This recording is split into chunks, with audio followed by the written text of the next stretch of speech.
الحمد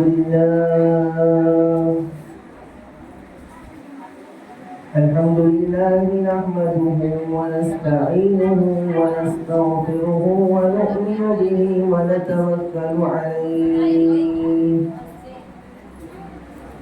ونعوذ بالله من شرور أنفسنا ومن سيئات أعمالنا من يهده الله فلا مضل له ومن يضلله فلا هادي له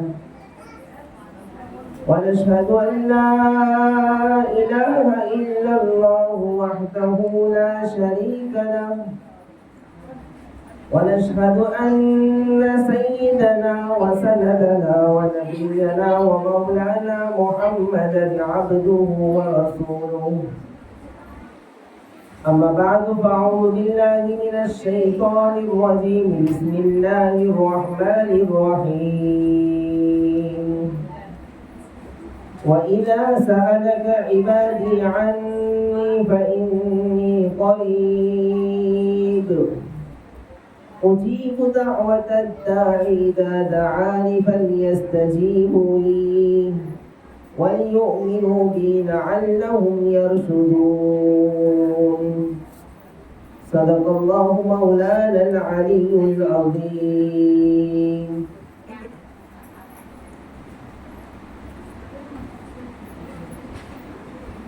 محترم و مکرم میری پیاری ماں اور عزیز بہنوں، اس آیت کریمہ کا ترجمہ سن لیں. وَإِذَا سَأَلَكَ عِبَادِي، اور جب آپ سے سوال کرے میرے بندے، عنی، میرے بارے میں، فَإِنِّي قریب، تو میں بہت زیادہ قریب ہوں. اجیب دعوت الداعی، اور میں دعا مانگنے والے کی دعا قبول کرتا ہوں. اذا دعانی، جب وہ مجھ سے دعا مانگتا ہے. تو اس آیت کریمہ میں صحابہ نے اللہ کے رسول صلی اللہ علیہ وسلم سے ایک سوال کیا کہ یا رسول اللہ صلی اللہ علیہ وسلم، اللہ قریب ہے یا دور ہے؟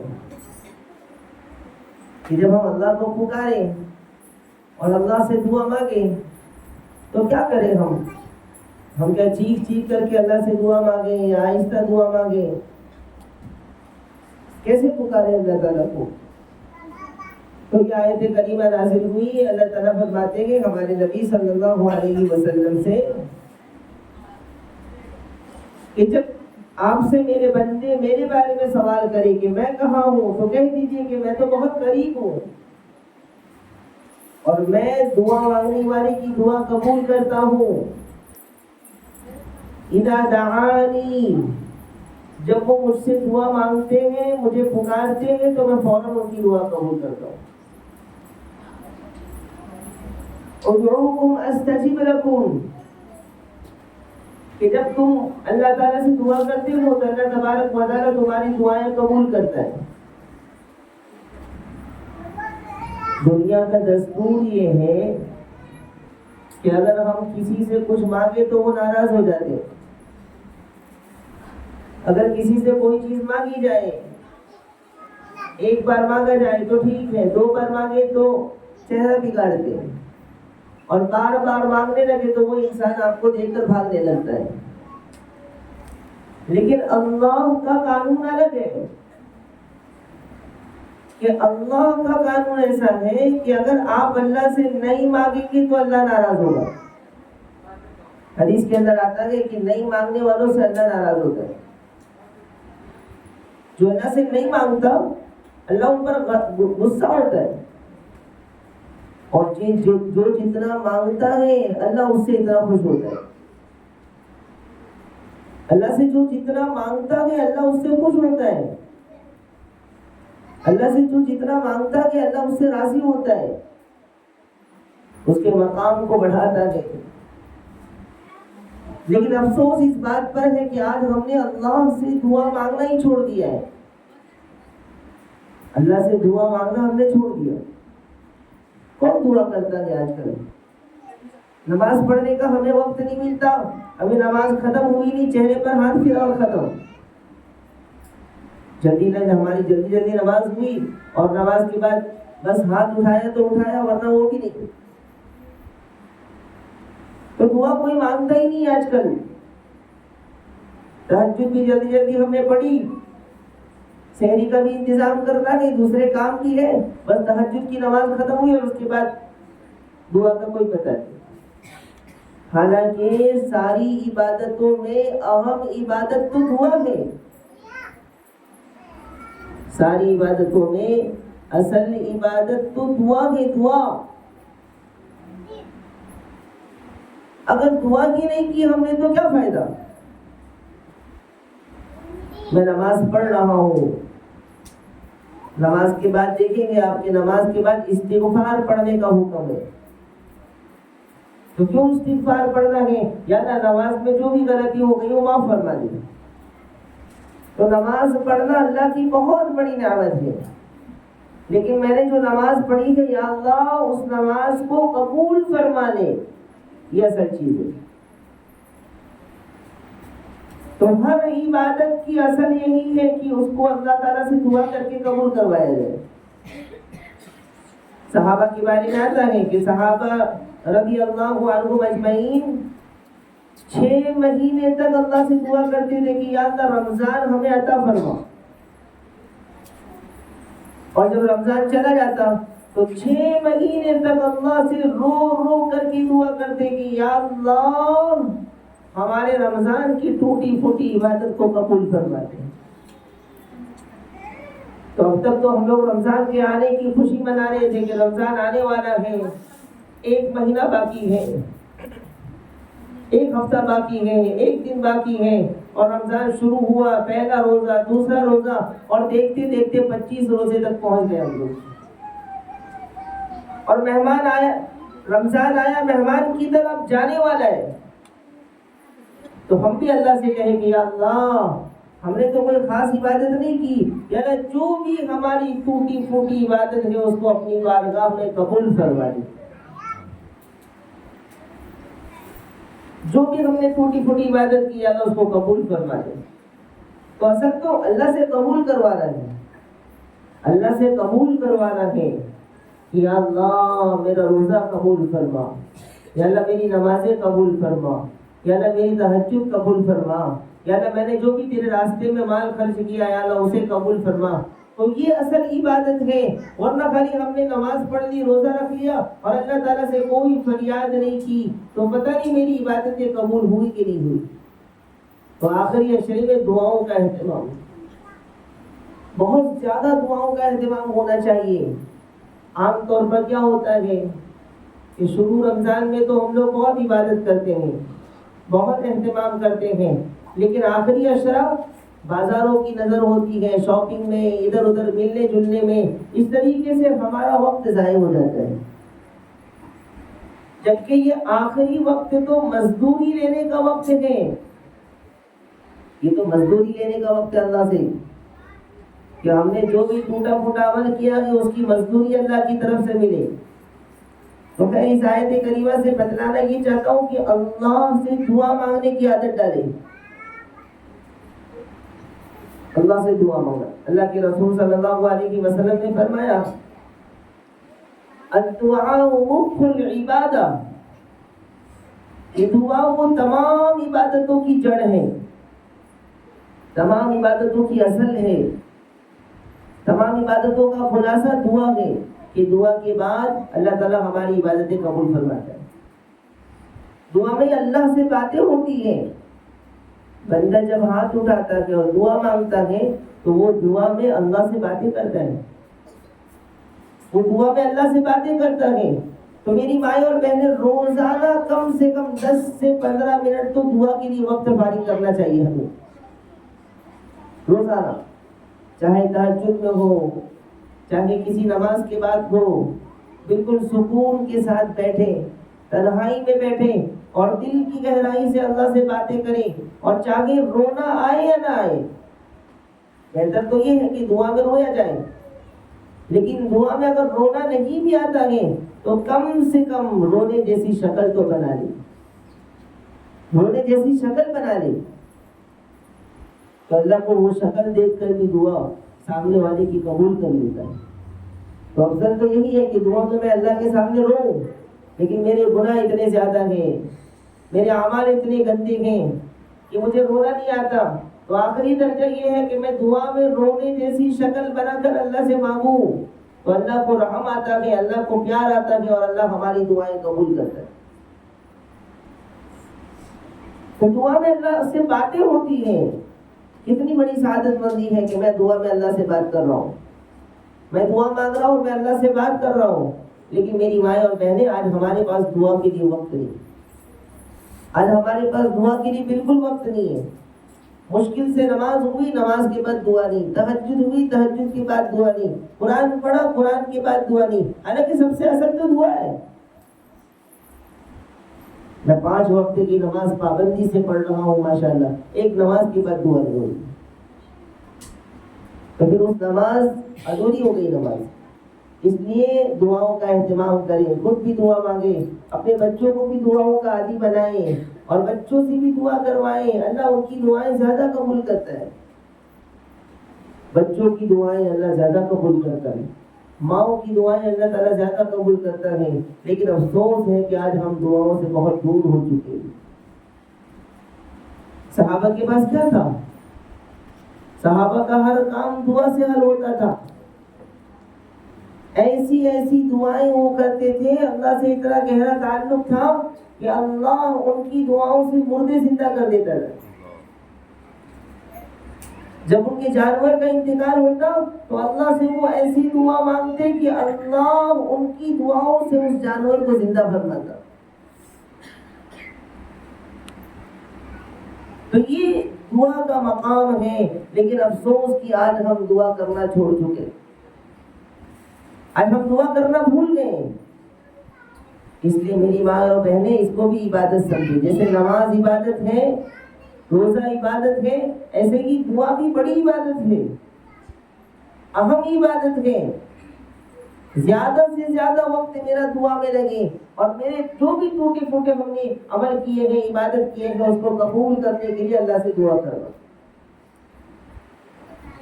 ایک ہوتا ہے دعا سننا، اور ایک ہوتا ہے دعا پڑھنا، اور ایک ہوتا ہے دعا مانگنا، اور ایک ہوتا ہے دعا لینا۔ 4 چیزیں۔ تو ہم دعا پڑھ لیتے ہیں، کبھی کبھی کتاب میں دیکھ کر دعا پڑھ لی، یا قرآن میں دیکھ کر کے، یا 24 سورے 26 صورتیں ہم لوگ استعمال کرتے ہیں، اس میں سے کوئی دعا دیکھ کر کے پڑھ لی، تو کہا یہ بھی اچھی چیز ہے، دعا پڑھنا بھی بہت اچھا کام ہے۔ اسی طریقے سے کہ دعا سننا، کہ ہر روز درس قرآن کے بعد دعا ہوتی ہے اور آپ باہر بیٹھ کے سن لیتے ہیں، تو یہ ہے دعا سننا، یہ بھی اچھی چیز ہے۔ اور ایک ہے دعا مانگنا، خود آپ اپنا بیٹھ کر کے دعا مانگ رہے ہیں، آپ گھر میں ہیں، رات کی اندھیریوں میں ہیں، بستر پہ ہیں، کچن میں ہیں، اور آپ کا دل اللہ کی طرف مائل ہوا، اور آپ زار و قطار دعا میں رو رہے اور مانگ رہے، تو کہا کہ یہ دعا بہت اصل دعا ہے۔ اور اس سے بھی بڑی چیز یہ ہے کہ دعا، بعض مرتبہ لوگ کہتے ہیں کسی سے دعا کے لیے، دعاؤں کی درخواست کرتے ہیں۔ ایک بہت بڑے اللہ کے ولی تھے، ان کے ایک شاگرد تھے، تو انہوں نے کہا کہ حضرت دعا فرمائے ہمارے لیے۔ تو شیخ نے کہا کہ بیٹا ایسا کچھ کام کرو کہ دل سے دعا نکلے۔ تو کہا دل سے جو دعا نکلتی ہے کسی کے لیے وہ دعا رد نہیں ہوتی، دل سے جو دعا نکلتی ہے وہ دعا ضرور میں ضرور قبول ہوتی ہے۔ اب بہت ساری مائیں اور بہنیں دل میں یہ سوچتی ہوگی کہ ہم تو اتنی دعائیں کرتے ہیں مگر ہماری دعائیں قبول نہیں ہوتی، ہم تو کئی سالوں سے ایک دعا مانگ رہے ہیں لیکن ہماری دعا قبول کیوں نہیں ہوتی، ہماری دعا کیوں قبول نہیں ہوتی، کیوں پورا نہیں ہوتا؟ یاد رکھیے دعاؤں میں جلد بازی نہ کریں، کہ آج میں نے دعا کی اور کل وہ چیز قبول ہو جانی چاہیے. ایسا نہیں. وہ اللہ تعالیٰ کی مصلحت ہوتی ہے. کبھی ایک چیز میں مانگتے رہتا ہوں اور اللہ تعالیٰ سمجھتا ہے کہ یہ اس کے لیے بہتر نہیں ہے تو اللہ نہیں دیتا ہے. تو دعا میں انتظار کرنا چاہیے. کب صحیح وقت آتا ہے تب اللہ وہ چیز ہمیں عطا فرماتا ہے. اور دعا کے بارے میں حدیث کے اندر آتا ہے کہ جب بندہ یا میری کوئی بندی دعا کرتی ہے تو اللہ تعالیٰ اس کی دعا کو ضرور قبول فرماتا ہے. لیکن قبول کرنے کے 3 طریقے ہوتے ہیں. اس کی دعا کو قبول کرنے کے 3 طریقے ہوتے ہیں. تو ہم بھی اگر اللہ سے دعا مانگ رہے ہیں روز تو ہماری دعا بھی ضرور قبول ہوتی ہے. لیکن قبول ہونے کے 3 طریقے. وہ 3 طریقے کیا ہیں؟ سب سے پہلا تو یہ ہے کہ جو ہم اللہ سے مانگ رہے ہیں وہ اللہ فوراً ہمیں دے دیتا ہے. ہم نے اللہ سے مال مانگا, ہمارے مال میں برکت ہو گئی. ہم نے اللہ سے روزی مانگا, ہماری روزی میں برکت ہو گئی.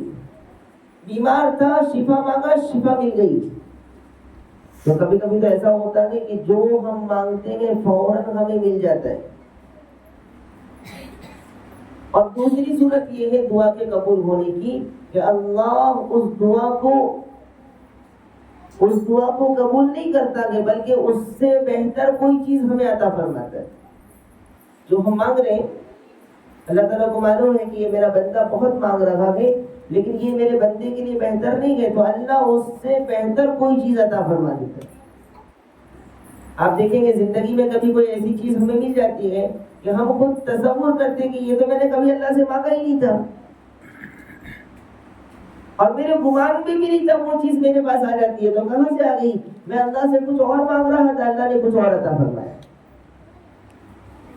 تو ایسا ہوتا ہے بہت سی باتیں کہ میں اللہ سے ایک چیز مانگ رہا ہوں لیکن اللہ تعالیٰ سمجھ رہے ہیں کہ یہ میرے بندے کے لیے بہتر نہیں ہے, تو اللہ تعالیٰ اس سے بہتر چیز ہمیں عطا فرما دیتا ہے. اور مجھے کیا لگتا ہے کہ میری دعا قبول نہیں ہوئی, میری فریاد قبول نہیں ہوئی. نہیں, آپ کی دعا ضرور قبول ہو چکی ہے. اور کیسے قبول ہوئی؟ اللہ نے اس سے بہتر آپ کو عطا فرمایا. ایک واقعہ لکھا ہے کتاب کے اندر کہ ایک مسلمان تھا, مومن تھا, اللہ کا نیک بندہ تھا, اور ایک کافر تھا, اللہ کا نافرمان تھا. تو جو ایمان والا بندہ تھا, جو مومن تھا, کبھی کبھی بہت دیندار کوئی ماں بہن ہوتی ہے تو انہیں لگتا ہے کہ میں دیندار ہوں پھر بھی پریشان ہوں, میں نمازیں بھی پڑھتی ہوں, تہجد بھی پڑھتی ہوں اور ہر نیک کام کرتی ہوں, پھر بھی میں پریشان رہتی ہوں. ایسا کبھی کبھی سوال آتا ہے. تو ہمیں پریشان نہیں ہونا چاہیے. اللہ تو کبھی کبھی ایسا امتحان لیتا ہے. تو کہا کہ ایک کافر تھا اور ایک مومن تھا. جو مومن تھا اس کی خواہش ہوئی, آخری وقت ہے, مرنے کا وقت قریب ہے, تو دل میں اس کی خواہش ہوئی کہ مرنے سے پہلے میں زیتون استعمال کروں. مرنے سے پہلے میں زیتون استعمال کروں, اس لیے کہ زیتون بڑی بڑی بیماریوں سے شفا ہے. تو اس کے دل میں یہ بات آئی کہ میں مرنے سے پہلے زیتون استعمال کروں. اور جو کافر تھا اس کے دل میں یہ بات آئی کہ میں مرنے سے پہلے مچھلی کھا کے مروں. یعنی آخری وقت میں مچھلی کی تمنا ہوئی اس کی, میں مچھلی کھاؤں. تو اللہ نے 2 فرشتوں کو آسمان سے بھیجا, کہا کہ جو میرا ایمان والا بندہ ہے اس کی خواہش ہے کہ میں زیتون استعمال کروں, اور اس کے گھر میں اس کی الماری کے اندر زیتون رکھا ہوا ہے, جاؤ اور جا کر کے زیتون گرا دو.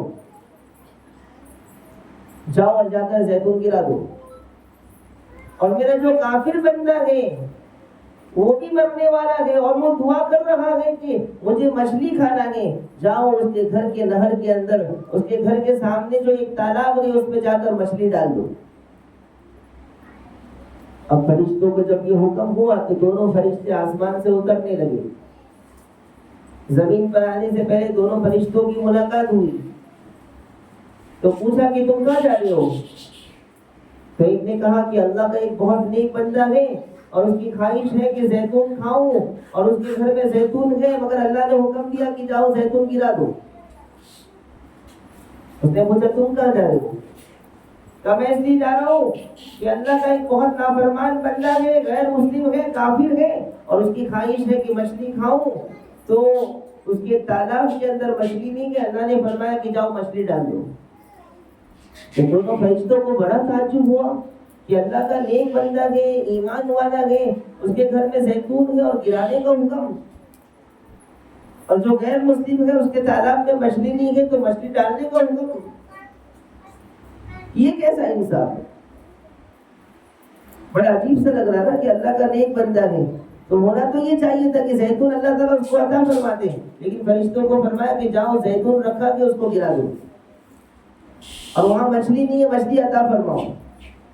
تو وہ دونوں فرشتے آپس میں باتیں کرنے لگے، یہ کیا معاملہ ہے، ایسا کیسا ہو رہا ہے؟ تو وہ دونوں فرشتے واپس اللہ کے پاس گئے، اللہ کے پاس گئے، اللہ کے دربار میں حاضر ہوئے کہ اللہ تیرا نیک بندہ ہے، تیرا بہت نیک بندہ ہے، اور اس کی زیتون کی خواہش ہے، تو یا اللہ تو نے گرانے کا حکم کیوں دیا؟ تیری کیا مصلحت ہے، تیری کیا حکمت ہے، یا اللہ ہمیں سمجھ نہیں آیا۔ اور یہ کافر بندہ ہے، اس کی مچھلی کھانے کی خواہش ہے، اور اس کے تالاب میں تو مچھلی ڈالنے بھیج رہا ہے، تو تیری کیا مصلحت ہے، یا اللہ ہمیں بتلا دے۔ اللہ نے فرمایا دیکھو یہ جو میرا ایمان والا بندہ ہے، یہ میرا بہت نیک بندہ ہے اور بہت پاکیزہ بندہ ہے، پوری زندگی اس نے بہت اچھے کام کیے ہیں، اس کو میں جنت میں بہت بڑا مقام دینا چاہتا ہوں، اس مقام کے لیے ایک نیکی کم پڑ رہی ہے، تو میں نے سوچا کہ میں دنیا کے اندر اس کو کسی نعمت سے محروم کر کے اس ایک نیکی کا درجہ عطا فرما دوں، اس لیے میں اس کی اس دعا کو قبول نہیں کر رہا ہوں، اور اس دعا کو میں آخرت کے لیے جمع کر رہا ہوں، تاکہ وہ جو زیتون کھانے کی خواہش ہے اس دعا کو میں آخرت میں عطا فرماؤں، اس کو میں بڑا مقام دینا چاہتا ہوں، بہت بڑا مقام، اور اس کی نیکی بہت ہے، لیکن اس بڑے مقام میں تھوڑی کمی آ رہی ہے، تو میں اس کی دعا کو رد کر قبول نہیں کر رہا ہوں، بلکہ آخرت کے لیے جمع کر رہا ہوں، تاکہ آخرت میں اس کو بڑا مقام دے سکوں۔ تو ہماری دعا کا قبول ہونا اچھا یا آخرت میں بڑا مقام ملنا اچھا؟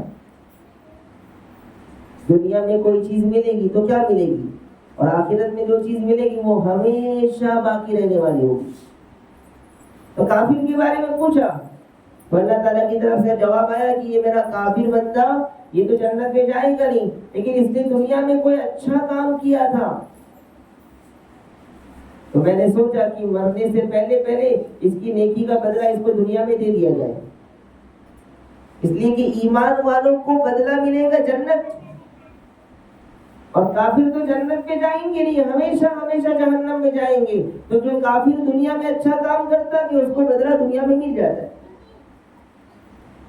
اس لیے آپ دیکھیں گے کبھی کبھی کہ غیر مسلم بڑے مالدار ہیں، بڑے آرام کی زندگی میں ہیں، تو ہمیں افسوس نہیں ہونا چاہیے، اللہ نے تو اس کو دنیا میں دے دیا ہے، اور آپ کو تو آخرت میں ملے گا انشاءاللہ۔ تو کبھی کبھی اللہ تعالیٰ دعا فوراً قبول کرتا ہے اور وہی چیز عطا فرماتا ہے پہلی صورت، کبھی کبھی اللہ اس سے بہتر چیز عطا فرماتا ہے، اور کبھی کبھی اللہ اس دعا کو آخرت کے لیے جمع فرماتا ہے، اور ہمیں وہ چیز کل قیامت کے دن اللہ تعالیٰ عطا فرمائے۔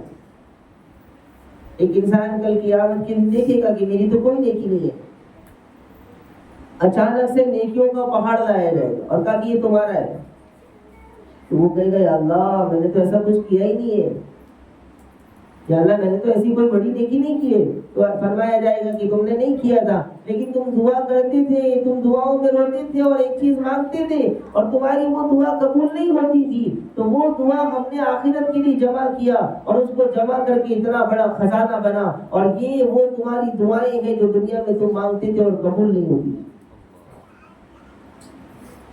تو دعا مانگنا چھوڑنا نہیں چاہیے، دعا مانگنا چھوڑنا نہیں چاہیے۔ ہم اللہ تعالیٰ سے جڑتے ہیں اور دل سے دعا مانگنے بیٹھتے ہیں، پھر مانگنے بیٹھتے ہیں، پھر مانگنے بیٹھتے ہیں، اور دعائیں قبول نہیں ہوتی تو سوچتے کیا میری تو دعائیں قبول نہیں ہوتی، میں کیا مانگوں اللہ تعالیٰ سے، اتنی دعا مانگتی ہوں میری تو دعائیں نہیں قبول ہوتی۔ تو یہ یقین رکھے کہ دعائیں تو قبول ہو گئی، لیکن کبھی اللہ وہی عطا فرماتا ہے، کبھی اس سے بہتر عطا فرماتا ہے، اور کبھی آخرت کے لیے جمع فرماتا ہے۔ تو دعا مانگنا چاہیے۔ امن یجیب المضطر اذا دعاہ، کہ کون ہے جو پریشانی میں تمہاری دعائیں کو قبول فرمائے؟ اللہ کے علاوہ کون ہے؟ مضطر، ایک انسان بہت پریشان ہے، دل دکھا ہوا ہے، بہت زیادہ ستایا ہوا ہے اور وہ دعا کر رہا ہے، تو اللہ کے سوا کون ہے جو اس کی دعا قبول کرے؟ اللہ کے علاوہ کون ہے جو ہماری فریاد قبول کرے؟ اس لیے میری مائیں اور بہنیں، دعا مانگتے رہنا چاہیے، اور سب سے بہترین وقت ہے دعا کا تہجد۔ سب سے بہترین وقت ہے دعا کا تہجد، کہ تہجد میں دعا مانگے، تہجد میں اللہ تعالیٰ سے مانگے، اور ارادہ کریں جیسا رمضان میں آپ تہجد کی پابندی کر رہے ہیں، انشاءاللہ پورے سال تہجد کی پابندی کریں گے انشاءاللہ۔ اور تہجد میں اٹھ جانا یہ اللہ سے محبت کی علامت ہے۔ تہجد میں اٹھ جانا اللہ سے محبت کی علامت، اور تہجد میں نہیں اٹھنا یہ اس بات کی علامت ہے کہ آج میرا اللہ مجھ سے ناراض ہے، آج میرا اللہ مجھ سے ناراض ہے۔ ایک بہت بڑے بزرگ گزرے، شیطان ان کے پاس آیا رات میں، وہ سوئے ہوئے تھے تو تہجد کے لیے اٹھ رہے تھے، تو شیطان نے ان کے سر پر ہاتھ پھیرا اور ہاتھ پھیر کر کے ان کو سلا دیا، اور تہجد کے لیے نہیں اٹھے۔ لیکن وہ اللہ کے نیک بندے تھے، اللہ کے ولی تھے۔ جب وہ اٹھے اور دیکھا کہ تہجد کا وقت ختم ہو گیا تو ساروں قطار چیخ چیخ کر رونے لگے، اور مسجد گئے اور 2 رکعت نفل کی نیت بانی کہ یا اللہ آج میں نے تہجد نہیں پڑھا، مجھے معاف فرما، اور 2 رکعت نماز پڑھی، اور نماز میں روتے رہے۔ پھر ان کا دل نہیں مانا، پھر 2 رکعت نیت بانی، پھر روتے رہے، پھر 2 رکعت نیت بانی، پھر روتے رہے۔ تو جب بندہ روتا ہے نا تو اللہ کے قریب ہوتا ہے، بندہ جتنا روئے گا اتنا اللہ کے قریب ہوگا، بندہ جتنا روتا ہے اللہ کا محبوب بنتا ہے، بندہ جتنا روتا ہے اللہ کا ولی بنتا ہے۔ تو وہ روتے رہے اور ان کا دل نہیں مان رہا کہ میں نے تہجد چھوڑ دیا، میری تہجد چھوٹ گئی، اللہ تعالیٰ مجھ سے اتنا ناراض ہو گیا۔ پھر 2 رکعت پڑھتے، پھر روتے رہتے، پھر 2 رکعت پڑھتے، پھر روتے رہتے۔ 100 رکعت نماز پڑھی انہوں نے، 100 رکعت۔ اب ظاہر سی بات ہے کہ 100 رکعت پڑھنے کی وجہ سے اللہ کو کتنا پیار آیا ہوگا، اور وہ اللہ کے کتنے قریب ہوئے ہوں گے، اور اتنا روئے تو اللہ کو کتنی محبت آئی ہوگی۔ اب دوسری رات آئی، اور دوسری رات میں وہ سو گئے، اور سو گئے تو شیطان آ کر کے ان کو جگا رہا ہے کہ اٹھ تو پہلے تہجد پڑھ لے، اٹھ پہلے تہجد پڑھ لے۔ تو ان کو لگا کہ کوئی تو مجھے بیدار کر رہا ہے، تو ان کو بڑا تعجب ہوا۔ تو شیطان نے کہا اٹھ پہلے تہجد پڑھ لے، تہجد پڑھے گا تو تھوڑا تو اللہ کے سامنے روئے گا، تہجد نہیں پڑھا تو پھر تو روئے گا اور 100 رکعت نماز پڑھے گا اور اتنا روئے گا تو پھر اللہ کے قریب ہو جائے گا، اس لیے بہتر ہے تہجد پڑھ لے۔ تو ہمارا بھی ایمان ایسا ہونا چاہیے۔ اللہ ہمیں ایمان نصیب فرمائے، اللہ ہمیں یقین نصیب فرمائے، اللہ تعالیٰ ہمیں پوری زندگی اخلاص کے ساتھ تہجد پڑھنے کی توفیق نصیب فرمائے۔ تو جنہوں نے رمضان میں پابندی کی ہوگی، اللہ رمضان کی برکت سے انہیں ضرور تہجد کی توفیق عطا فرمائے، یہ رمضان کی برکت۔ لیکن مانگنا ہے یہ تو وہ گھڑی ہے کہ جس وقت اللہ ہر دعا قبول کرتا ہے، لیکن افسوس مسلمان اس وقت سویا رہتا ہے، افسوس مسلمان اس وقت سوتا رہتا ہے۔ اللہ تعالیٰ پہلے آسمان پر آ کر پکارتا کہ ہے کوئی روزی مانگنے والا، اور روزی مانگنے والے سوئے رہتے، 8 بجے اٹھ رہے ہیں، کوئی 9 بجے اٹھ رہے ہیں، چیخ چیخ کر اللہ تعالیٰ نے اعلان کروا دیا ہے کوئی روزی مانگنے والا۔ روزی مانگنے والا جب 8 بجے اٹھ رہا ہے تو روزی ملے گی کہاں سے اس کو؟ تو روزی میں برکت کہاں سے آئے گی؟ اللہ تعالیٰ پہلے آسمان پر آ کر تہجد میں چلا آواز دے رہا ہے کوئی بیمار جو مجھ سے شفا مانگے میں اس کو شفا عطا فرماؤں۔ اور جو بیمار ہے وہ فجر کے بعد آرام سے اٹھ کر کے ڈاکٹر کے پاس جا رہا ہے، فلاں ڈاکٹر کے پاس، فلاں ڈاکٹر کے پاس، تو شفا کہاں سے ملے گی؟ کوئی پریشان ہے، اللہ تعالیٰ اعلان کر رہے کہ ہے کوئی پریشان جو مجھ سے مدد مانگے، میں اس کی پریشانی دور فرماؤں. اور ہمارا حال یہ ہے کہ ہم صبح میں 8 بجے اٹھ رہے ہیں، بچوں کو بھی 8 بجے اٹھا رہے ہیں، کچھ لوگ 9 بجے اٹھ رہے ہیں، 9 بجے اپنے بچوں کو اٹھا رہے ہیں. آج ہم لوگ سفر سے آ رہے تھے واپس فجر سے پہلے، تو ہم نے دیکھا کہ راستے میں غیر مسلم واکنگ کر رہے ہیں. تو دیکھ کر بڑا افسوس ہوتا ہے کہ جس نبی نے سنت بتلایا کہ چلو فجر پہ اٹھو اور اللہ سے مانگو فجر پہ برکت ہے، وہ امت سو رہی ہے اور غیر فجر میں چل رہے ہیں. تو یہ حال ہو گیا ہمارا. اس لیے میری مائیں اور بہنیں، اللہ سے جڑنے کی ضرورت ہے، اللہ سے تعلق پیدا کرنے کی ضرورت ہے. آج اللہ سے ہمارا رشتہ اتنا کمزور ہو گیا ہے کہ خود ہمیں ہماری دعاؤں پر یقین نہیں ہے. ہم جب ہاتھ اٹھاتے ہیں تو ہمیں خود یقین نہیں ہوتا، ہمیں لگتا ہے پتہ نہیں میری دعا قبول ہوگی یا نہیں ہوگی، اللہ تعالیٰ مجھے عطا فرمائے. کیوں؟ ایمان نہیں ہے ہمارا. ہونا تو یہ چاہیے کہ یا اللہ تو عطا فرما، یا اللہ تجھے دینا ہے تو دینا ہی ہے، آج تو میں لے کر رہوں گا یا اللہ. ایک چھوٹا بچہ جب رو رو کر کے اپنی ماں کو منا لیتا ہے تو کیا اللہ کا بندہ رو کر اللہ کو نہیں منا سکتا؟ لیکن یاد رکھیں، آج ہماری دعائیں قبول کیوں نہیں ہو رہی؟ اس کی ایک بڑی وجہ، اس کی ایک بڑی وجہ یہ ہے کہ ہم حرام کھانے لگے. حرام، جس نے بھی زندگی میں ایک مرتبہ حرام لقمہ کھا لیا، ایک مرتبہ حرام کا پیسہ استعمال کر لیا، ایک مرتبہ اس کے خون میں حرام مال مل گیا، اس کی دعا قبول نہیں ہوگی. اللہ کے رسول صلی اللہ علیہ وسلم نے ایک حدیث میں فرمایا کہ ایک انسان بہت دور سے سفر کر کے آتا ہے اور سفر کی وجہ سے بہت پریشان ہے. سفر میں دعائیں بہت قبول ہوتی ہیں، سفر میں دعائیں قبول ہوتی ہیں، سفر میں دعائیں قبول ہوتی ہیں.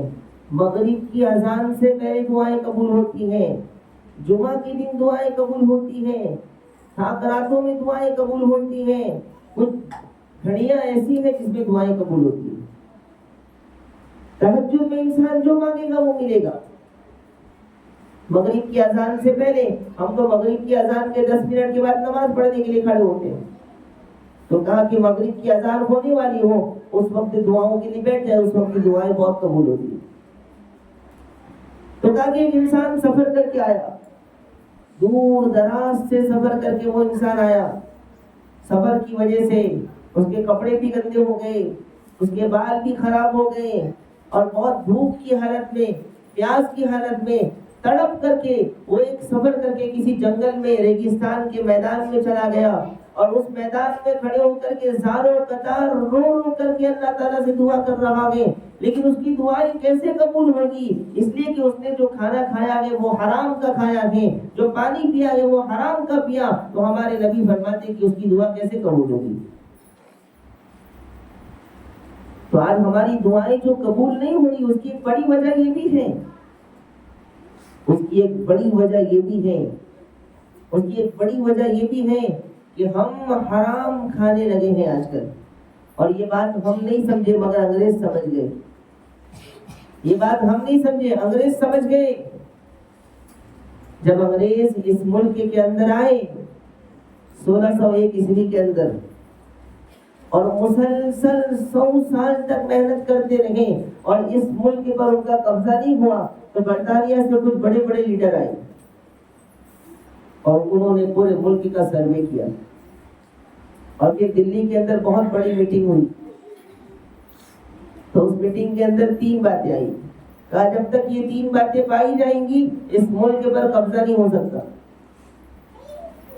تو کہا وہ 3 باتیں کیا ہیں؟ تو کہا کہ سب سے پہلی چیز کہ مسلمانوں کے بیچ جب تک علماء رہیں گے تب تک مسلمان کبھی بھی ہار نہیں سکتا، ان پر قبضہ نہیں کر سکتے ملک پر. تو کہا کیا کرنا چاہیے؟ کہا علماء کو شہید کرو. تو تاریخ کی کتابوں میں آتا ہے کہ 54,000 علماء کو شہید کروایا. 54,000 اس زمانے کے جو علماء تھے کسی کو گولی کے ذریعے، کسی کو ہاتھی کے ذریعے، کسی کو کڑھائی میں۔ ایک بہت بڑا عربی انگریز مورخ ہے تھامسن، وہ خود لکھتا ہے کہ میں دلی کی چاندنی چوک میں رکا ہوا تھا اور رات میں اچانک سے گوشت کے جلنے کی بدبو آنے لگی، گوشت کے جلنے کی بدبو آنے لگی۔ تو میں حیران ہو گیا کہ تو گوشت کی جلنے کی بدبو آ رہی ہے۔ تو میں اپنے خیمے سے باہر نکلا تو میں نے دیکھا تھوڑی دور جانے کے بعد کہ انگریزوں نے وہاں پر ایک کڑھائی کے اندر تیل گرم کر رکھا ہے اور بہت سارے علماء کو پکڑ رکھا ہے اور انہیں کہنے لگے کہ تم انگریز کے خلاف جہاد کا فتویٰ واپس لو نہیں تو ہم تیل میں ڈال دیں گے۔ تو وہ کہتے کوئی بات نہیں، تم جو کرنا ہے کر لو، ہم نے تو انگریز کے خلاف فتویٰ دیا ہے اور دیتے رہیں گے۔ تو کہتا ہے کہ ان کو گرم تیل میں ڈالتا، کسی کو آگ میں ڈالتا اور اس طریقے سے 54,000 علماء کو شہید کروایا۔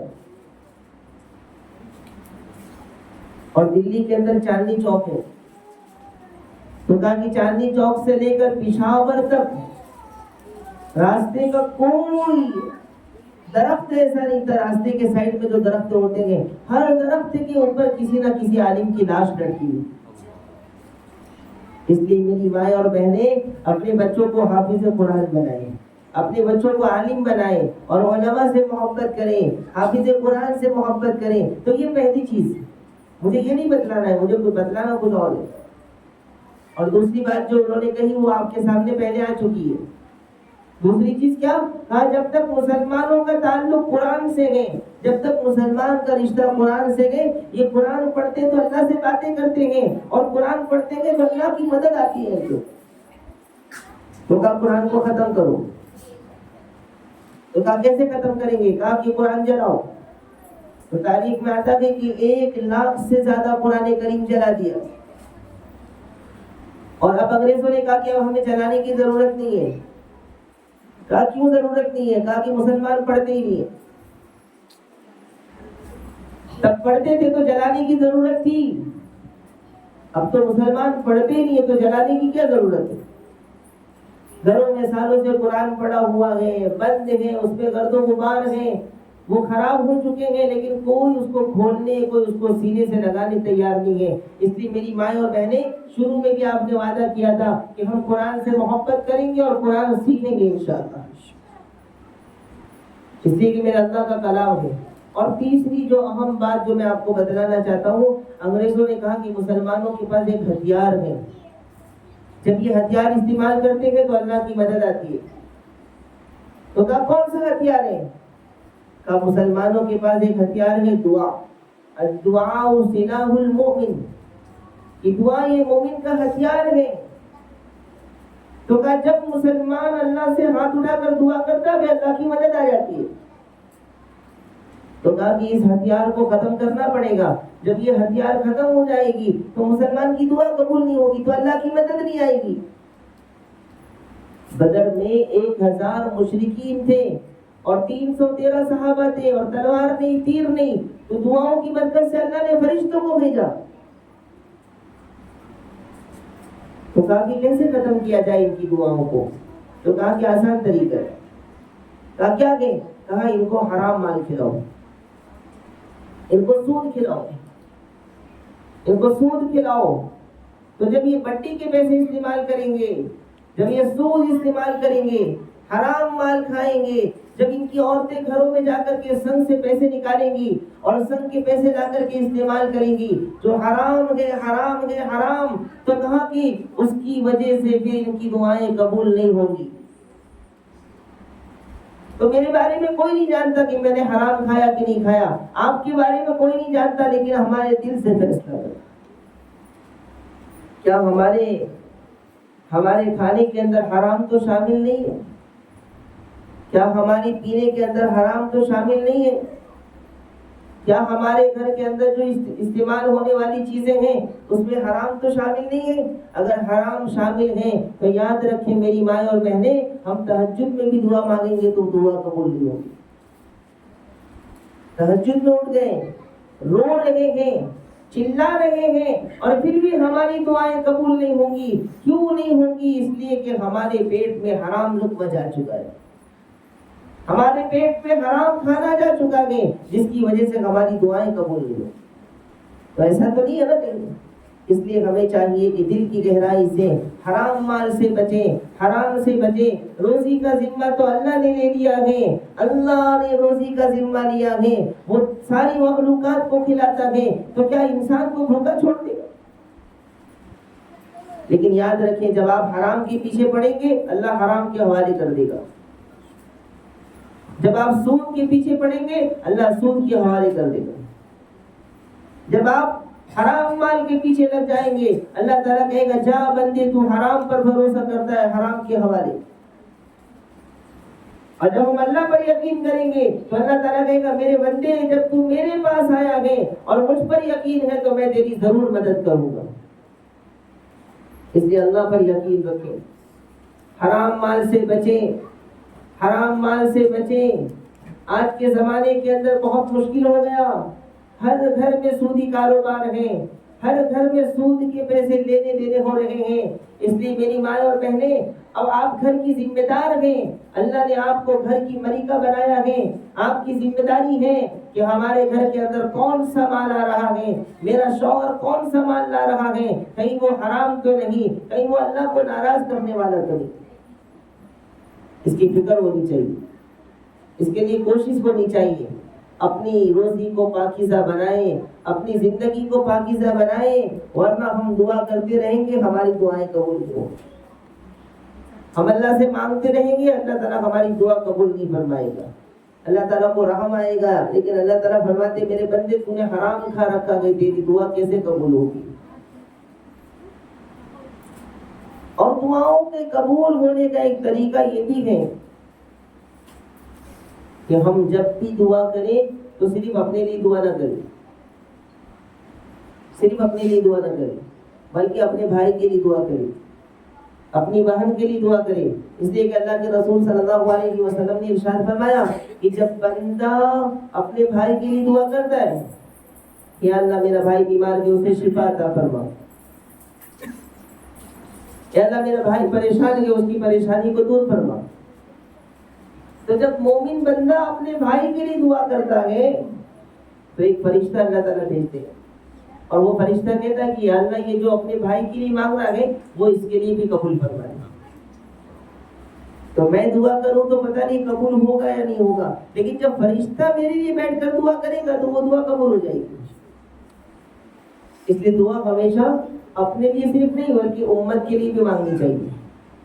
اور جب میں کسی کے لیے دعا کروں گا تو فرشتہ وہاں پر کہے گا کہ یا اللہ اس کے لیے بھی قبول فرما، یا اللہ اس کے لیے بھی قبول فرما. تو میں کسی کے لیے کچھ مانگ رہا ہوں اور فرشتہ کہتا کہ یا اللہ اس کی بھی دعا قبول فرما، تو فرشتے جب کہیں گے تو دعائیں زیادہ قبول ہوں گی. تو کہا کون سی دعا مانگنی چاہیے؟ تو کہا کہ وہ دعا جو قرآن میں موجود ہے وہ مانگو، یا وہ دعا جو اللہ کے رسول صلی اللہ علیہ وسلم نے بتلائی ہے وہ دعا مانگو. قرآن کی دعا اس میں نور ہے، حدیث کی دعا اس میں نور ہے. تو اللہ تعالیٰ کو وہ دعائیں زیادہ پسند ہیں. اور اگر وہ دعائیں آپ کو یاد نہیں ہیں تو وہ دعائیں مانگے جو آپ اپنی زبان میں مانگ سکتے ہو، کسی بھی زبان میں مانگ سکتے ہیں. دعا تو کسی بھی زبان میں مانگ سکتے ہیں، اور دعا میں زبان سے بولنا بھی ضروری ہے. دل دل میں انسان دعا کرتا رہا اور اللہ قبول فرماتا ہے. دل دل میں اللہ سے دعا کرتا رہا اور اللہ تعالیٰ قبول فرماتا ہے. اور بڑے سے بڑے گنہگار کی دعا قبول فرماتا ہے. پوری زندگی اللہ کی نافرمانی کرنے والوں کی بھی دعا قبول فرماتا ہے. ایک مرتبہ حضرت موسیٰ علیہ السلام کا زمانہ تھا اور بارش بند ہو گئی، بارش نہیں آ رہی، لوگ پریشان، پورا کھیت سوکھ گیا، پورا اناج ختم ہو گیا، جانور پیاس سے پانی کے لیے تڑپنے لگے. لوگ حضرت موسیٰ علیہ السلام کے پاس گئے کہ موسیٰ آپ تو اللہ کے نبی ہیں، آپ اللہ سے دعا کر دیں کہ بارش برسائے، ہم بہت پریشان ہیں. حضرت موسیٰ علیہ السلام پورے مجمع کو لے کر کے ایک بڑے جنگل میں میدان میں چلی گئی اور اس میں سب مل کر کے دعا کرنے لگے، رونے لگے، یا اللہ بارش برسا. حضرت موسیٰ بھی دعا کر رہے ہیں اور پورا مجمع دعا کر رہا ہے کہ یا اللہ بارش برسا دے، لوگ پریشان ہیں، یا اللہ بارش برسا دے، لوگ پریشان ہیں. تو وہی آئی کہ موسیٰ اس قوم کے اندر ایک ایسا گنہگار انسان ہے، اس مجمع میں ایک ایسا گنہگار انسان ہے کہ جب تک وہ اس مجمع میں رہے گا دعا قبول نہیں ہوگی اور بارش نہیں ہوگی۔ تم اعلان کر دو کہ وہ جو گنہگار ہے وہ مجمع سے نکل کر چلا جائے، نہیں تو اس کی وجہ سے بارش نہیں ہوگی اور سب کا نقصان ہوگا۔ تو حضرت موسیٰ علیہ السلام نے دعا بند کی اور کھڑے ہوئے اور اعلان کیا کہ دیکھو بھائی، اللہ کی طرف سے وحی آئی ہے کہ اس مجمع میں ایک بہت بڑا گنہگار ہے اور بہت زیادہ اللہ کی نافرمانی کی ہے، جب تک وہ اس مجمع میں رہے گا بارش نہیں ہوگی، تو جو بھی ایسا گنہگار ہے وہ مجمع چھوڑ کر کے چلا جائے۔ اب سب ایک دوسرے کی طرف دیکھنے لگے، کون ہے، کس نے گناہ کیا ہے، کس نے گناہ کیا ہے۔ سب ایک دوسرے کی طرف دیکھ رہے ہیں کہ کون ہوگا وہ گنہگار، کون ہوگا وہ اللہ کا نافرمان۔ ابھی ایک دوسرے کی طرف دیکھ رہے تھے کہ دیکھتے دیکھتے جو اصل گنہگار تھا وہ تو سمجھ گیا کہ میری وجہ سے ہی بارش نہیں ہو رہی ہے۔ اس کے دل میں احساس ہوا، اس کا دل اندر سے بے چین ہو گیا اور اس نے اس مجمع میں کھڑے کھڑے اللہ تعالیٰ سے کہا کہ اللہ، آج تک گناہ کرتا رہا کسی کو پتہ نہیں چلا، یا اللہ آج تک گناہ کرتا رہا کسی کو پتہ نہیں چلا، آج تک تیری نافرمانی کرتا رہا کسی کو پتہ نہیں چلا، آج اگر اس مجمع سے باہر گیا تو یا اللہ سب مجھے دیکھ لیں گے اور سب کو پتہ چلے گا، اے اللہ ایسی شرمندگی سے مجھے بچا لے، میں وعدہ کرتا ہوں کہ آج کے بعد کبھی گناہ نہیں کروں گا۔ ابھی لوگ ایک دوسرے کو دیکھ رہے تھے کہ کوئی باہر نکلے گا، کوئی باہر نکلے گا۔ ابھی اس نوجوان نے دل میں اللہ تعالیٰ سے کہا اور زاروں قطار بارش ہونے لگی، بہت زیادہ بارش ہونے لگی، تو لوگ پریشان ہو گئے کہ ابھی تو کوئی مجمع سے باہر بھی نہیں نکلا، ابھی تو کوئی گیا بھی نہیں اور بارش کیسے ہو رہی ہے۔ حضرت موسیٰ کو بھی بڑا تعجب ہوا، یا اللہ تو نے کہا تھا کہ مجمع میں ایک بڑا گنہگار ہے، جب تک وہ باہر نہیں نکلے گا تب تک بارش نہیں ہوگی۔ حضرت موسیٰ فوراً اللہ کی طرف رجوع ہو گئے، یا اللہ تو نے تو کہا تھا کہ ایک انسان ہے، جب وہ نکلے گا تب بارش ہوگی اور یہاں سے تو کوئی باہر نہیں گیا، یا اللہ بارش کیسے ہو گئی؟ اللہ نے فرمایا کہ جس کی وجہ سے بارش نہیں ہو رہی تھی اسی کی وجہ سے بارش برسا رہا ہوں۔ میرے جس بندے کی وجہ سے بارش نہیں آ رہی تھی اور جس کے گناہوں کی وجہ سے بارش بند تھی، اب اسی کی توبہ کرنے کی وجہ سے مجھے اتنا رحم آیا کہ میں بارش برسا رہا ہوں۔ تو اللہ تو اتنا غفور الرحیم ہے، اللہ تو اتنا غفور الرحیم ہے کہ ہمارے گناہوں کی وجہ سے کبھی ہمیں کچھ نہیں دیتا اور پھر ہمارے گناہوں کی وجہ سے سب کو، ہماری توبہ کی وجہ سے سب کو عطا فرماتا ہے۔ اس لیے کبھی بھی اللہ سے مایوس نہ ہوئیں۔ رمضان کا آخری وقت ہے، دعاؤں میں وقت لگائیں، بازاروں میں گھومنے سے، ادھر ادھر جانے سے، اپنا وقت ضائع کرنے سے، جیسے صبح سے لے کر شام تک ایک انسان محنت کرتا ہے اور شام میں اس کو فکر ہوتی ہے کہ اب مجھے مزدوری ملنے والی ہے، مجھے انعام ملنے والا ہے، مجھے اللہ کی مدد ملنے والی ہے، تو یہ ایمان والے کی بھی ایک پہچان ہونی چاہیے کہ اب پورا رمضان جو ہم نے ٹوٹا پھوٹا عمل کیا ہے، عبادت کی ہے، اب اللہ اس کا انعام ہمیں دینے والا ہے انشاءاللہ۔ تو صبح سے شام تک محنت کی اور شام میں مزدوری کا وقت آیا تو چھوڑ کر بھاگ گیا، کام بند کر دیا تو مزدوری نہیں ملے گی، اس کا مالک اس پر غصہ ہو جائے گا کہ تم تو کام نہیں کر رہے ہو، تم تو شام میں چلی گئے تھے مزدوری لینے کے ٹائم میں۔ تو ایسا نہیں ہونا چاہیے میری مائیں اور بہنیں، آخری وقت میں اللہ سے جڑنے کی ضرورت ہے اور اللہ تعالیٰ سے ایک بات کہے کہ یا اللہ جیسا حق تھا نہیں کر سکے، یا اللہ جو عبادت کا حق تھا نہیں کر سکے، یا اللہ جو روزے کا حق تھا نہیں کر سکے، اے اللہ ہماری ٹوٹی پھوٹی دعاؤں کو قبول فرما، اے اللہ ہماری ٹوٹی پھوٹی عبادت کو قبول فرما۔ بہت زیادہ اللہ سے مانگنے کی ضرورت ہے۔ اللہ تعالیٰ قرآن کریم میں فرما رہا ہے اجیب دعوت الداعی اذا دعان، کہ جب دعا کرنے والے مجھ سے دعا مانگتے ہیں تو میں اس کی دعا ضرور قبول کرتا ہوں۔ تو زندگی میں کوئی بھی مسئلہ آ جائے، زندگی میں کوئی بھی پریشانی ہو جائے، اللہ کے سامنے ہاتھ اٹھا لے، اللہ کے سامنے ہاتھ اٹھا لے اور اللہ سے کہیں اور اللہ سے بولیں، پھر دیکھیے آپ کی دعا کیسے قبول ہوتی ہے، پھر دیکھیے آپ کی دعائیں کیسے قبول ہوتی ہے۔ اس لیے میری مائیں اور بہنیں پریشان نہ ہو. ہماری ضرورتیں بہت ہیں, ہماری پریشانیاں بہت ہیں, لیکن میرا اللہ بہت بڑا ہے, اس کے خزانے میں کوئی کمی نہیں ہے. بس کمی اتنی ہے کہ ہم اللہ سے دور ہو گئے, کمی اتنی ہے کہ ہم نے اللہ سے مانگنا چھوڑ دیا ہے.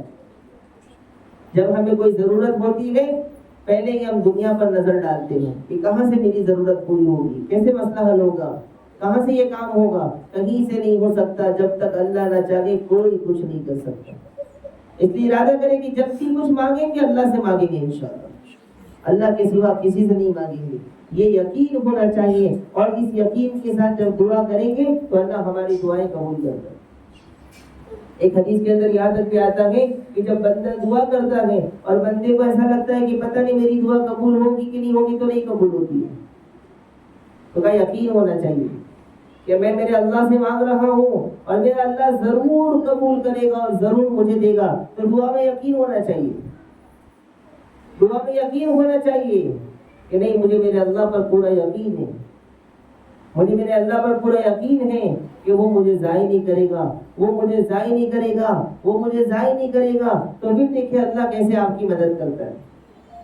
اخیر میں اللہ تعالیٰ سے دعا کی کہ اللہ تبارک و تعالیٰ ہم سب کو یقین نصیب فرمائے, اللہ تعالیٰ ہمیں ایمان کامل نصیب فرمائے, اور ہر چیز اللہ اپنے سے مانگنے کی توفیق عطا فرمائے. اللہ اپنے علاوہ ہمیں کبھی کسی کا محتاج نہ بنائے. آمین. وآخر دعوانا الحمدللہ رب العالمین. کچھ دعائیں آئی ہیں, کچھ چٹھیاں سن لیں.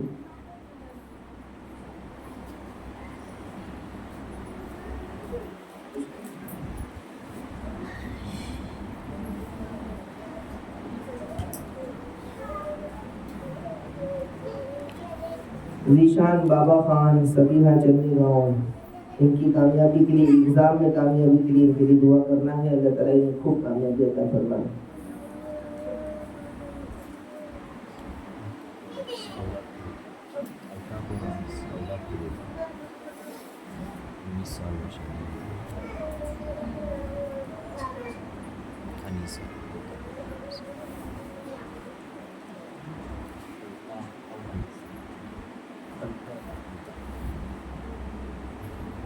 الطاف اور انیسہ شیخ, اولاد کے لیے دعا کرنا ہے. اللہ تبارک و تعالیٰ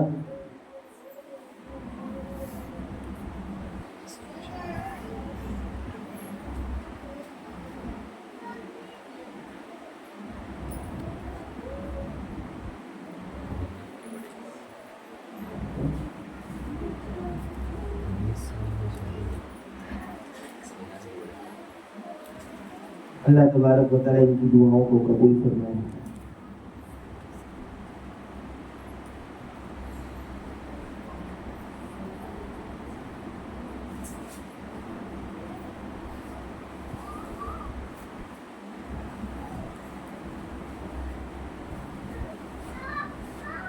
میں نے خواب میں دیکھا ہے کہ آپ کو یعنی مفتی صاحب قرآن شریف دیا ہے درس قرآن, درس سنانے کے لیے. اس کی تعبیر کیا ہوگی؟ اس کی تعبیر یہی ہے کہ آپ مدرسے میں آپ ہمارے معاون بنیں گے انشاءاللہ. دین کے کاموں میں اللہ تعالیٰ آپ کو ہماری مدد کرنے والا بنائے گا انشاءاللہ. بہت مبارک خواب ہے. اشارہ ہے اس بات کی طرف کہ آپ مدرسے کا تعاون کرتے رہیں, جب تک زندگی باقی ہے مدرسے کی فکر کرتے رہیں انشاءاللہ. میرے ابا کا انتقال ہو گیا ہے, 13 سال ہو گئے ہیں. اب میرے خواب میں روتے آتے ہیں. کسی کے والد صاحب کا انتقال ہو گیا, 13 سال ہو گیا, اور ان کے خواب میں آتے ہیں اور روتے رہتے ہیں. ان کو ایثار ثواب کی ضرورت ہے, قبر میں پریشان ہیں, ان کے لیے ایثار ثواب کرے, کوئی بڑا ایثار ثواب کرے تاکہ ان کی مغفرت ہو. قبر میں پریشان ہے اور وہ پریشانی آپ کے سامنے آ رہی ہے. اللہ تعالیٰ سے دعا بھی کرتے ہیں کہ اللہ تبارک و تعالیٰ آپ کے والد کی بار بار مغفرت فرمائے, ان کے درجات کو بلند فرمائے. اگر کسی عذاب کی وجہ سے, کسی گناہ کی وجہ سے قبر میں تکلیف ہو رہی ہو تو ان کے سارے عذاب کو اللہ تعالیٰ رحمت میں بدل دے. لیکن آپ بھی ان کے لیے کچھ بڑا ایثار ثواب کریں تاکہ اللہ تعالیٰ ان کی مغفرت فرمائے. میرے بہن میری بہن انیسہ کے لیے اچھے رشتے کے لیے دعا کریں. اللہ تبارک و تعالیٰ ان کے لیے نیک صالح کامزامن پاکیزہ خوبصورت رشتے کا انتظام فرمائیں. اور بھی بہت ساروں نے دعاؤں کے لیے کہا ہے، وہ سب کی دعائیں قبول فرمائے۔ اللہ تبارک و تعالیٰ سب کی امیدوں کو قبول فرمائے۔ جیسا کہ آپ لوگوں کو معلوم ہے کہ ہمارا درس قرآن 27 تک ہے، یعنی ایک روزے سے 27 روزے تک۔ تو آج کون سا روزہ ہے؟ 25واں روزہ ہے، کل 26واں روزہ جمعرات، اور جمعہ یہ 27واں روزہ ہے۔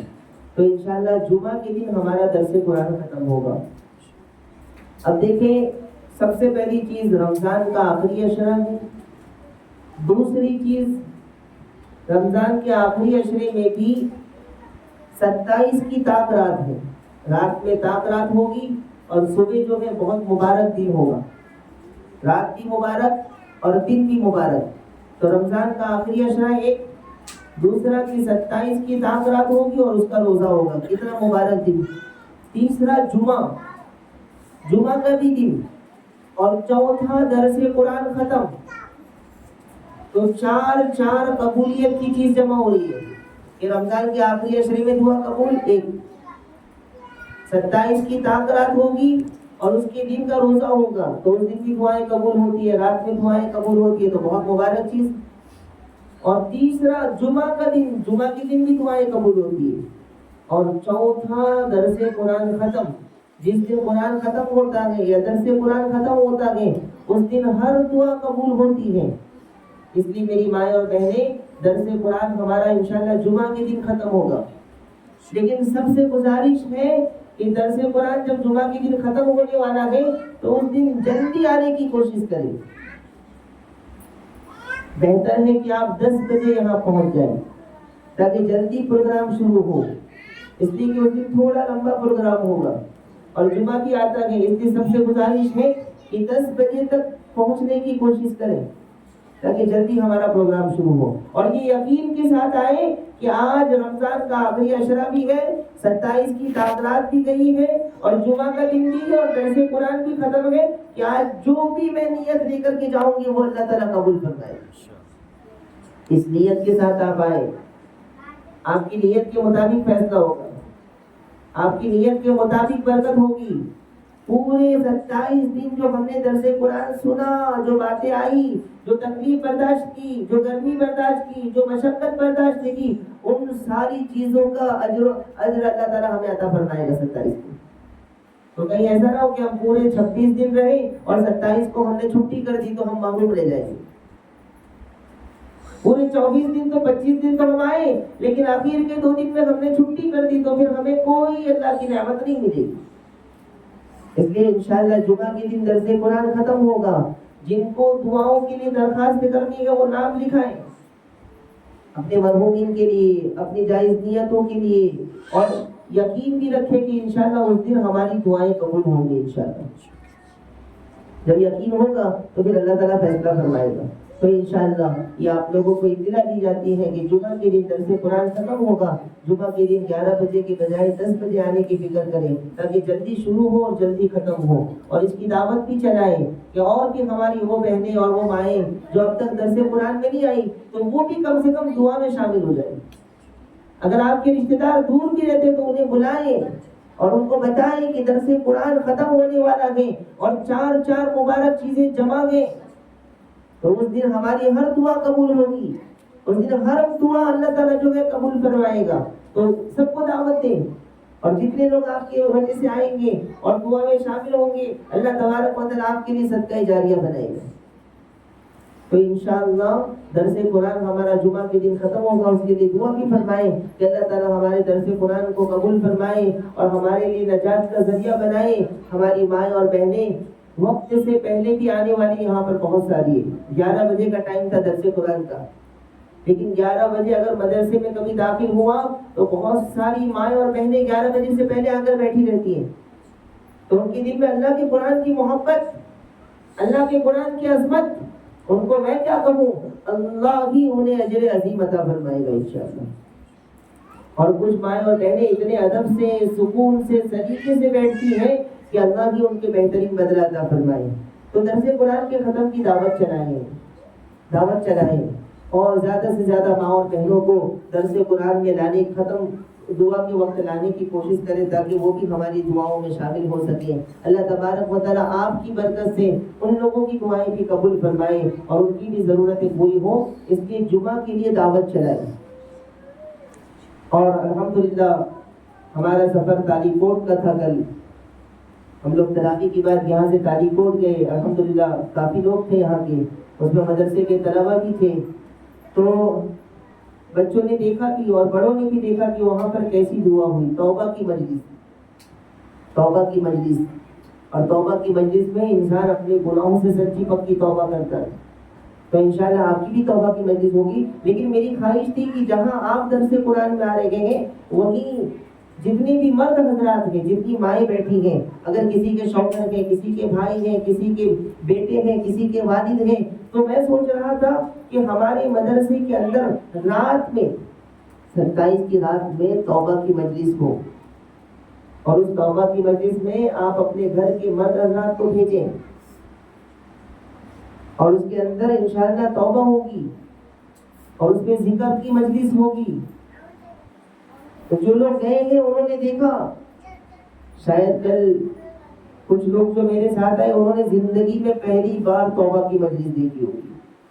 یہ ایسی مجلس ہوتی ہے توبہ کی.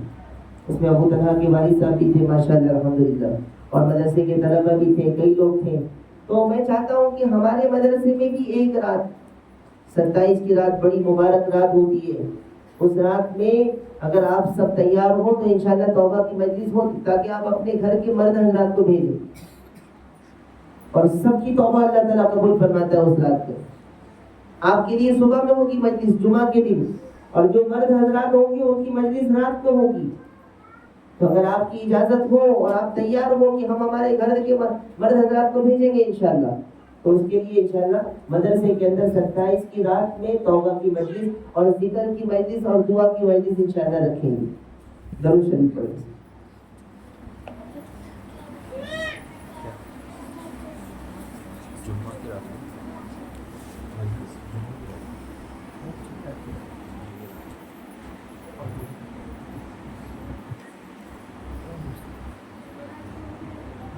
انشاءاللہ یہ توبہ کی مجلس ہمارے مدرسے میں جمعہ کی رات کو ہوگی. جمعہ کی رات کو مطلب ہے جمعرات ختم ہونے کے بعد جو رات آتی ہے, کل رات میں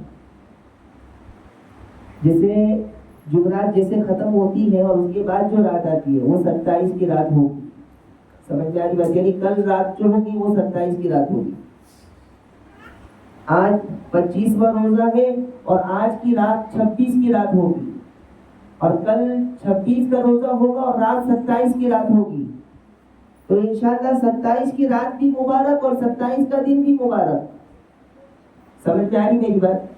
تو کل کی رات بھی مبارک اور اس کے بعد والا آنے والا دن بھی مبارک. تو 27 کی رات میں مردوں کی مجلس ہو جائے اور 27 کے دن میں عورتوں کی مجلس ہو جائے, اور ہمارا 27 دن بھی پورا ہو جائے گا ماشاءاللہ. تو میری ایک دلی خواہش ہے, بس میرے دل میں بات آئی اس لیے کہ ابھی کچھ دن پہلے بیجاپور کے اندر ایک مسجد ہے, نورانی مسجد, وہاں ذکر کے لیے گیا. حافظ صاحب بھی ساتھ میں تھے ماشاءاللہ. مجمع ایسا زاروں قطار سے رویا, اور انہوں نے ایسا انتظام کیا تھا کہ مائک کا کنیکشن عورتوں میں بھی رکھا تھا. عورتیں کہیں ہال میں جمع تھی اور وہاں بھی آواز جا رہی تھی. اب وہ مسجد والے 3 دن سے مسلسل فون کر رہے ہیں کہ ہمیں ایک اور رات دیجیے, لیکن میں نے کہا میری ایک رات بھی خالی نہیں ہے.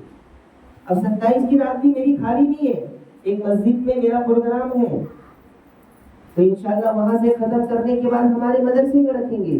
اور 27 کی رات کو کیا ہوتا ہے کہ زیادہ تر لوگ پوری رات عبادت میں لگاتے ہیں, پوری رات مسجدوں میں گھروں میں عبادت میں لگاتے ہیں. تو انشاءاللہ ٹائم کل بتا دیا جائے گا, میں انشاءاللہ ٹائم کا اعلان کل کرتا ہوں. لیکن آپ کی ذمہ داری ہے کہ آپ اپنے گھر کے مرد حضرات کو اس ٹائم پر ضرور بھیجیں تاکہ ہماری توبہ قبول ہو اور اللہ تعالیٰ ہماری مغفرت کے فیصلے فرمائے.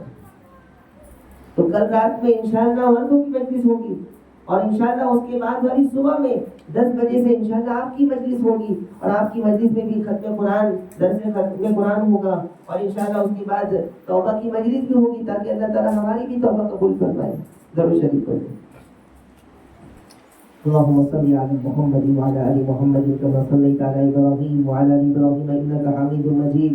اللهم بارك على محمد وعلى ال محمد كما باركت على ابراهيم وعلى آل إبراهيم إنك حميد مجيد لا إله إلا أنت سبحانك إني كنت من الظالمين ربنا ظلمنا أنفسنا وإن لم تغفر لنا وترحمنا لنكونن من الخاسرين ربنا لا تزغ قلوبنا بعد إذ هديتنا وهب لنا من لدنك رحمة إنك أنت الوهاب اللهم اغفر لي ذنبي ووسع لي في داري وبارك لي في رزقي اللهم اغفر لي ولوالدي وللمؤمنين يوم يقوم الحساب اے اللہ ہم سب کے گناہوں کو معاف فرما دے اے اللہ ہم سب کی خطاؤں سے درگزر فرما اے اللہ ہم تیرے کمزور بندے ہیں تیرے عاجز بندے ہیں تیرے مسکین بندے ہیں تیرے محتاج بندے ہیں تیرے نافرمان بندے ہیں تیرے سڑے ہوئے بندے ہیں اے اللہ پاپی بندے ہیں اے اللہ گندے بندے ہیں اے اللہ گناہوں میں ڈوبے ہوئے ہیں